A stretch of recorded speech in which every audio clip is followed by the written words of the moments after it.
Man, it feels so good to be in Harlem, I man. know. It's I feel at home. I feel relaxed. You know? All the historic people, man, on C.J. Walker, County Yeah. Cullen, Louis Armstrong, Check you out. You better, Diddy. I mean, yeah, I call him right, Puffy Diddy, yeah.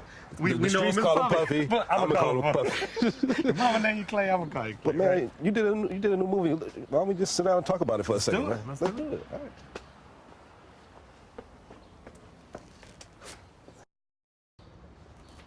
So, Shaft, I mean, it's been a part of all of our lives. I like where I say that he was like the first superhero. He was our first Black Panther in a way. I say it all the time. But I mean, how does this project feel, especially coming on the heels of you taking the helm from the late John Singleton? Now, how does it feel to step into that and to do this project? Yeah, I mean, everywhere from Gordon Parks, you just kind of, you just have to kind of make it your own. I mean, what was really cool about it is even, John was a good friend of mine, and he told me, he said, Tim, just be sure, do your thing, make it your own, and that's kind of what I feel like we've done.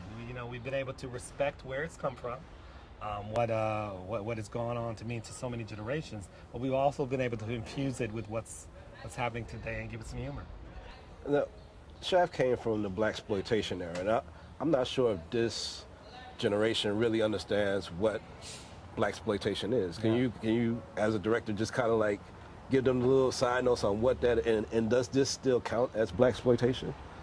Wow, great question. I mean, look, if I was to try to describe it to somebody, Blaxploitation was just a period in which black films, specifically made for black people by black people, was just kind of put out there, and however you got it made, it was made, and it was put out in certain neighborhoods and just kind of represented a certain way we're living and kind of showed our. So I think to a certain degree, if you were to look at today's stuff and whether this one is, I don't know. I would probably say.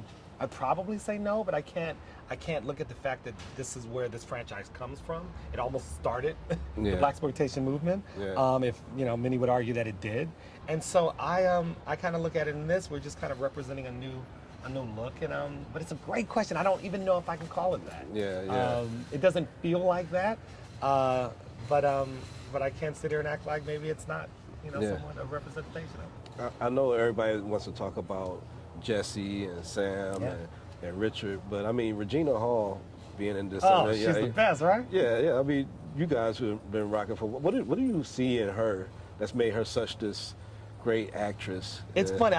Regina Hall to me is like she's like Lucille Ball to me. Like she's just pure comedy, and she can give you anything. With other movies we've done, she's done not I won't say dramatic, but she's done drama.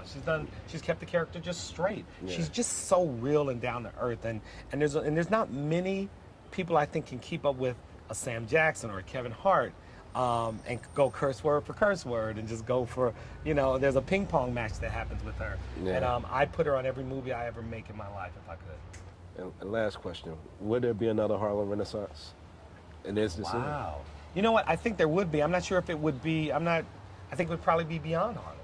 I think Harlem is, which is something we kind of dealt with in the movie. Harlem has changed a certain degree as well, but what's cool is that Shaft hasn't. You know, and so if there was a Harlem Renaissance, another one, wow, it would probably be beyond Harlem. Yeah.